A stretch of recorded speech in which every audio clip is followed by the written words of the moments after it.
Good morning students. आज के session में इंटरनेशनल ट्रेड में we will discuss factors affecting terms of trade, यानी कि व्यापार की शर्तों को प्रभावित करने वाले घटक।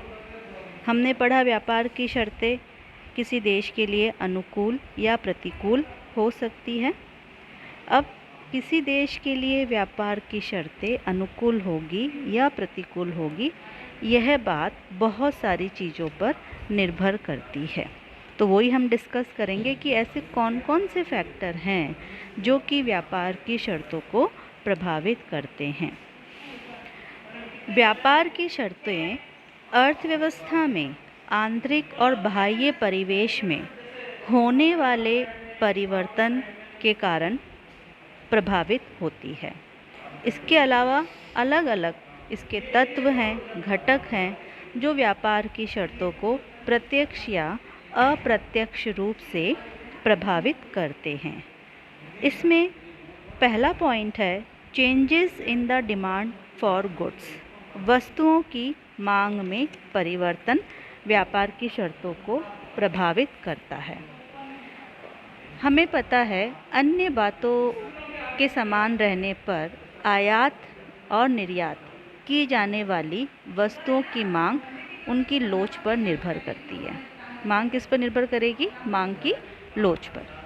तो यदि किसी देश द्वारा आयात की जाने वाली वस्तुओं की मांग लोचदार है, लोचदार का मतलब क्या हो गया कि अगर मूल्य बढ़ेंगे तो मांग घटेगी और मूल्य कम होंगे तो मांग कम होगी। और निर्यात की जाने वाली वस्तुओं की मांग बेलोचदार है। बेलोचदार का मतलब क्या हो गया कि मांग पर मूल्य का प्रभाव नहीं पड़ता है। तो ऐसी कंडीशन में व्यापार की शर्तें उस देश के लिए क्या हो जाएगी? अनुकूल हो जाएगी, क्योंकि आयात की मांग तो लोचदार है। तो अगर मूल्य बढ़ गए आयात के तो हमारी मांग कम हो जाएगी, यानी कि आयात कम हो जाएंगे।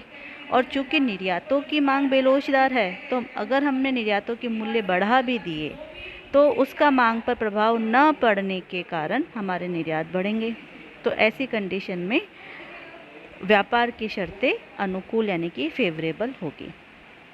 और इसके विपरीत यदि उस देश के आयातों की मांग बेलोचदार है और निर्यातों की मांग लोचदार, तो व्यापार की शर्तें क्या हो जाएगी? प्रतिकूल यानी कि अनफेवरेबल। तो इस प्रकार वस्तु की मांग की लोच या मांग व्यापार की शर्तों को प्रभावित करती है। सेकंड पॉइंट है लेवल ऑफ इकोनॉमिक डेवलपमेंट, आर्थिक विकास का स्तर। यदि किसी देश के आर्थिक विकास का स्तर निम्न है, लो है, या वह अपेक्षाकृत पिछड़ा हुआ है, बैकवर्ड है, तो व्यापार की शर्तें उस देश के लिए प्रतिकूल अनफेवरेबल होगी। इसके विपरीत उच्च विकास स्तर वाले देश की व्यापार की शर्तें उस देश के लिए अनुकूल होगी। यही कारण है कि विकसित देशों की व्यापार शर्तें उनके अनुकूल और विकासशील देशों के लिए उनकी व्यापार की शर्तें उनके लिए प्रतिकूल होती है। और जैसे जैसे किसी अर्थव्यवस्था का विकास का स्तर इम्प्रूव होता जाता है, वैसे वैसे व्यापार की शर्तें भी इम्प्रूव होती जाती है, क्योंकि आर्थिक विकास के कारण उस देश के तकनीकी कौशल में वृद्धि होती है, जिससे उसका उत्पादन बढ़ने लगता है और लागत घटने लगती है। तो आर्थिक विकास का स्तर व्यापार की शर्तों को प्रभावित करता है। नेक्स्ट पॉइंट है संरक्षण नीति, प्रोटेक्शन पॉलिसी। प्रोटेक्शन पॉलिसी क्या होती है कि एक देश संरक्षित व्यापार नीति अपनाता है। इसमें क्या करता है, एक देश अपने आयातों को कम करने के लिए उन पर प्रशुल्क लगाता है। प्रशुल्क मतलब ड्यूटी चार्ज, टैरिफ। और ऊंचे आयात करों के कारण देश में आयात हतोत्साहित होते हैं, यही इसका उद्देश्य होता है। और दूसरे देशों को हमारे देश में निर्यात करने में दिक्कत होती है, क्योंकि अगर हम आयात कर रहे हैं तो कोई देश निर्यात कर रहा है, तो हमने आयातों पे ऊंचे कर लगा दिए तो हमारे आयात कम हो गए और दूसरे देश के निर्यात कम हो गए। तो और दूसरी तरफ हमारे देश के निर्यातों को बढ़ाने के लिए हमारे यहाँ से जो निर्यात हो रहे हैं उनमें निर्यात करों में छूट देकर या इन्हें बिल्कुल समाप्त करके हमारे देश के निर्यातों को बढ़ा सकते हैं। तो इस प्रकार आयातों पे तो हमने ऊंचे कर लगा के आयात को कम किया और निर्यातों को बढ़ाया, तो हमारे लिए व्यापार की शर्तें कैसी हो गई? अनुकूल हो गई। तो इस तरीके से संरक्षण की नीति व्यापार की शर्तों को प्रभावित करती है। नेक्स्ट पॉइंट है political environment of the country, देश का राजनीतिक परिवेश। व्यापार की शर्तों पर देश के राजनीतिक परिवेश का बहुत ही गहरा असर होता है। यदि किसी देश में राजनीतिक शांति है और सुरक्षा का एनवायरनमेंट है तो व्यापार की शर्तें कैसी होगी? अनुकूल होगी, फेवरेबल होगी। और इसके विपरीत यदि देश में आंतरिक उथल पुथल है, कानून और व्यवस्था का अभाव होता है और देश की सीमाओं पर तनाव होता है तो व्यापार की शर्तें क्या होगी? प्रतिकूल होगी, क्योंकि ऐसे देश से कोई भी व्यापार नहीं करना चाहेगा और अगर करना भी चाहेगा तो वो अपनी मनमानी करेगा। तो शर्तें क्या हो जाएगी? प्रतिकूल, यानी कि अनफेवरेबल हो जाएगी। राजनीतिक शांति और सुरक्षा के वातावरण में देश का आर्थिक विकास तेजी के साथ होता है। तो अगर राजनीतिक शांति है, सुरक्षा का वातावरण है तो व्यापार की शर्तें कैसी होगी? अनुकूल, और इसके विपरीत होने पर प्रतिकूल होगी। ठीक है। नेक्स्ट पॉइंट है changes in the external value of money, यानी कि मुद्रा के बाह्य मूल्य में परिवर्तन। देश की मुद्रा के बाह्य मूल्य मतलब विदेशी विनिमय दर। एक तो होता आंतरिक मूल्य जो हमारे देश में ही है, जैसे कि 1 रुपये की वैल्यू सबके लिए 1 रुपये की होगी, लेकिन अगर अपन अंतर्राष्ट्रीय स्तर पर हमारे देश की वैल्यू करें तो 1 रुपये में या $1 के लिए हमें कितना रुपए देना पड़ रहा है। तो it is known as the external value of money, कि बाहर हमारे देश की मुद्रा की क्या मूल्य है, क्या वैल्यू है। तो अगर विदेशी विनिमय दर में परिवर्तन होता है तो व्यापार की शर्तें प्रभावित होगी, है ना। और मुद्रा के बाह्य मूल्य में परिवर्तन कैसे होता है? एक तो जो अंतर्राष्ट्रीय स्तर पर मुद्रा की मांग और पूर्ति है उसके द्वारा होता है। दूसरा अवमूल्यन, यानी कि डीवैल्यूएशन। अगर कोई देश जानबूझ के अपनी मुद्रा का मूल्य कम कर देता है, बाह्य मूल्य दूसरे देशों की मुद्रा का बदले में, तो इसे हम कहते हैं डीवैल्यूएशन, यानी कि अवमूल्यन।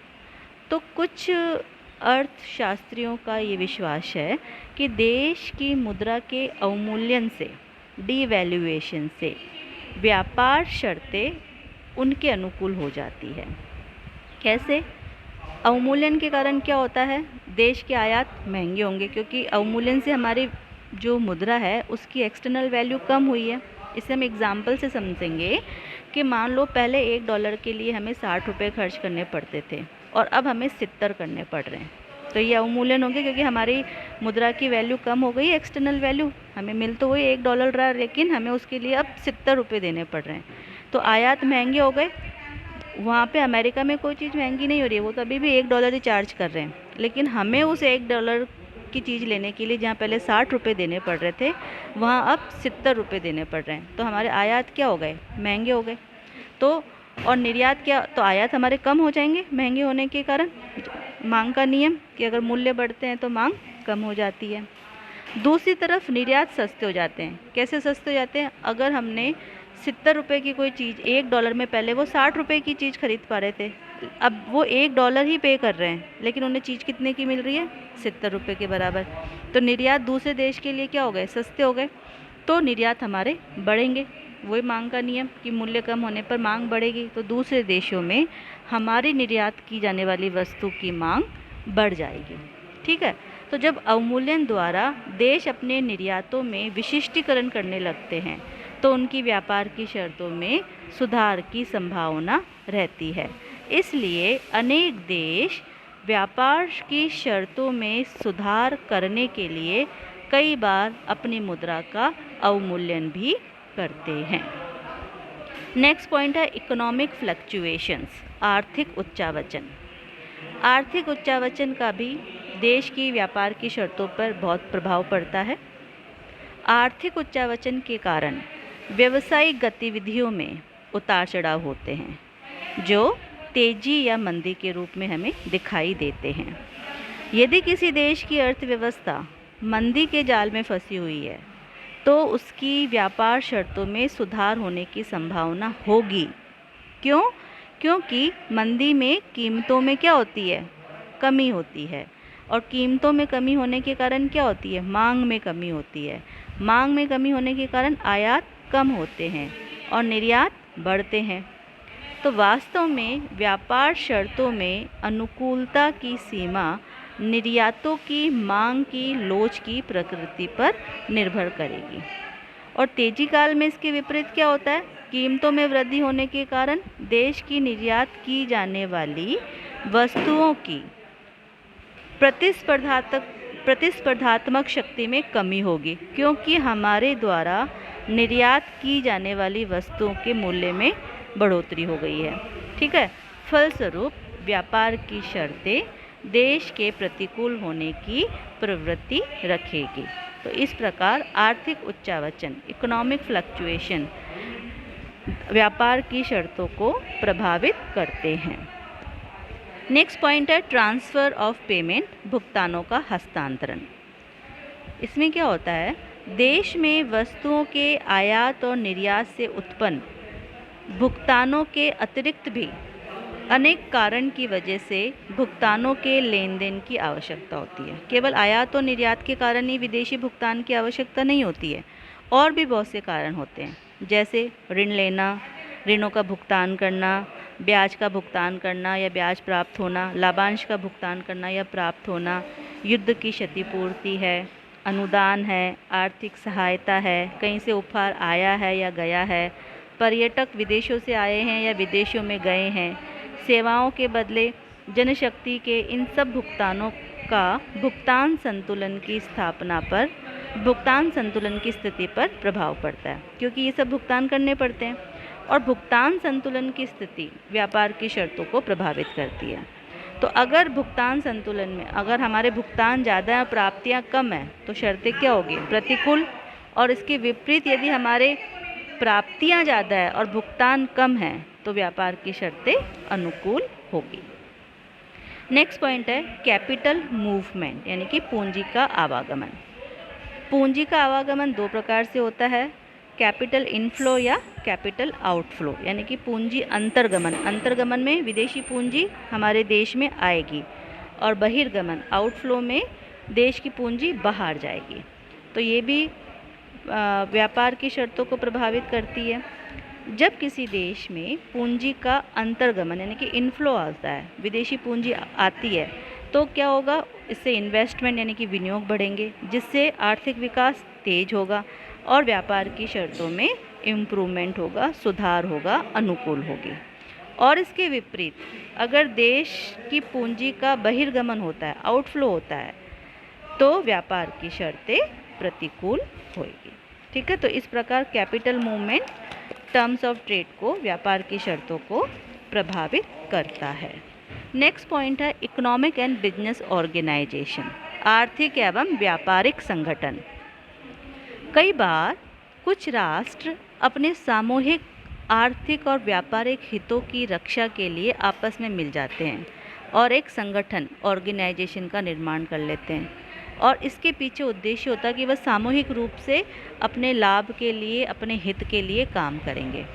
फॉर एग्ज़ाम्पल, यूरोपीय आर्थिक समुदाय EEC या आसियान ASEAN या नाफ्टा NAFTA आदि संगठन निर्माण के कारण इन राष्ट्रों की आर्थिक शक्ति और मोल भाव करने की शक्ति में क्या होता है? सुधार होता है, क्योंकि यूनिटी इज़ स्ट्रेंथ, एकता में शक्ति होती है, आपस में सब मिल गए। ठीक है ना। तो परिणाम स्वरूप इनकी व्यापार की शर्तें इन संगठन के अनुकूल हो जाती है और उसके विपरीत प्रतिकूल। ठीक है ना।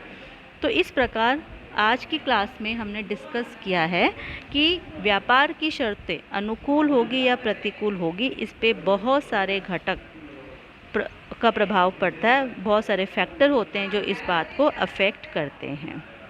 उसके जो अभी हमने फैक्टर डिस्कस करे हैं उसके अलावा भी आर्थिक स्थिति है, विकसित देशों का विकासशील देशों के प्रति क्या दृष्टिकोण है, या विकासशील देशों के बीच आपसी क्या तालमेल है, या उनकी संगठन की भावना कैसी है, अंतर्राष्ट्रीय मौद्रिक पॉलिसी क्या है, वित्तीय व्यापारिक संस्थाएं हैं जो अंतर्राष्ट्रीय स्तर की, जैसे कि IMF है, वर्ल्ड बैंक है ना, और विश्व व्यापार संगठन है WTO, इन सब की नीति और दृष्टिकोण भी व्यापार की शर्तों को प्रभावित करता है। तो व्यापार की शर्तें अनुकूल होगी या प्रतिकूल होगी, इस पर अभी जो हमने फैक्टर डिस्कस करे हैं उन सब का प्रभाव पड़ता है।